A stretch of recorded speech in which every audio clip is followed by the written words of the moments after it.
कहानी शुरू होती है एक गांव के छोटे से स्कूल से। गांव का स्कूल था। मास्टर जी बड़े ही सख्त और अनुशासन प्रिय इंसान थे। लेकिन उनकी किस्मत में लिखा था एक ऐसा छात्र, पप्पू, जो हर नियम तोड़ने में मास्टर था। पप्पू स्कूल आता जरूर था, लेकिन पढ़ाई से ज्यादा उसका ध्यान मस्ती और शरारतों में रहता। मास्टर जी ने न जाने कितनी बार उसके माता पिता से शिकायत की, पर पप्पू सुधरने का नाम ही नहीं लेता था। एक दिन मास्टर जी ने गुस्से में आकर कहा, पप्पू, अब अगर अगली परीक्षा में पास नहीं हुआ तो तेरे बाल काट दूंगा और तुझे पूरे स्कूल के सामने गधा बनाकर घुमाऊंगा। पप्पू मुस्कुराया और बोला, गुरुजी, अगर मैं पास हो गया तो आप क्या करेंगे? मास्टर जी बोले, अगर तू पास हो गया तो मैं तुझे कंधे पर बिठाकर स्कूल के गेट तक छोड़ने जाऊंगा। अब शुरू हुआ असली खेल।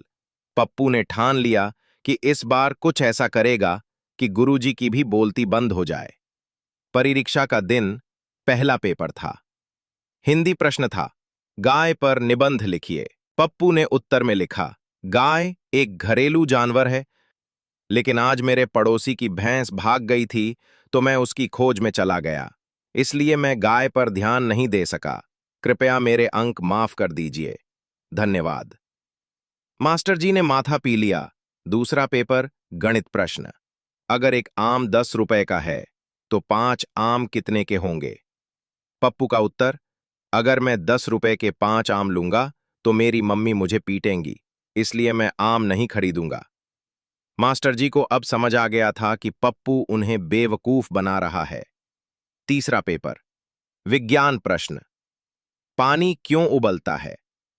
उत्तर, क्योंकि उसमें गुस्सा आ जाता है। मास्टर जी ने आंखें बंद कर लीं और सांस लेते हुए खुद से कहा, हे भगवान, तूने मुझे ही क्यों चुना? अब बारी थी अंग्रेजी की परीक्षा की। प्रश्न था, ट्रांसलेट। मेरा नाम पप्पू है, मैं स्कूल जाता हूं। पप्पू ने लिखा, my name is Pappu, I go to jail, I mean school. गुरुजी ने वही समय पर पप्पू को जेल भेजने की ठानी। Result day. अब आया रिजल्ट का दिन। मास्टर जी ने सब बच्चों को बुलाया और एक एक कर रिजल्ट सुनाने लगे। जब पप्पू का नाम आया तो पूरे क्लास में सन्नाटा छा गया। मास्टर जी बोले, पप्पू, तू पास हो गया। सभी बच्चे, क्या? पप्पू ने मुस्कुराकर कहा, गुरुजी, अब आपकी बारी है। याद है शर्त? मास्टर जी बोले, हाँ याद है बेटा, पर तू पास कैसे हो गया?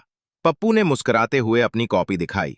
उसमें सारे उत्तर खाली थे, लेकिन नीचे लिखा था, गुरुजी, आप ही कहते हो कि खाली दिमाग शैतान का घर होता है। मैंने दिमाग खाली रखा है ताकि कोई शैतान न घुसे। और उसके नीचे एक लाइन और, माँ ने आपके लिए घर से खीर भेजी है। गुरुजी बोले, अरे तू तो बहुत चालाक निकला रे। फिर क्या था? गुरुजी ने हंसते हुए पप्पू को कंधे पर बिठाया और कहा, चल मेरे शेर, पास तो तुझे होना ही था। अंतिम दृश्य, पप्पू गुरुजी के कंधे पर बैठा हुआ पूरे स्कूल में मैं पास हो गया, मैं पास हो गया चिल्ला रहा था। बाकी बच्चों को यकीन ही नहीं हो रहा था कि मास्टर जी ऐसा भी कर सकते हैं।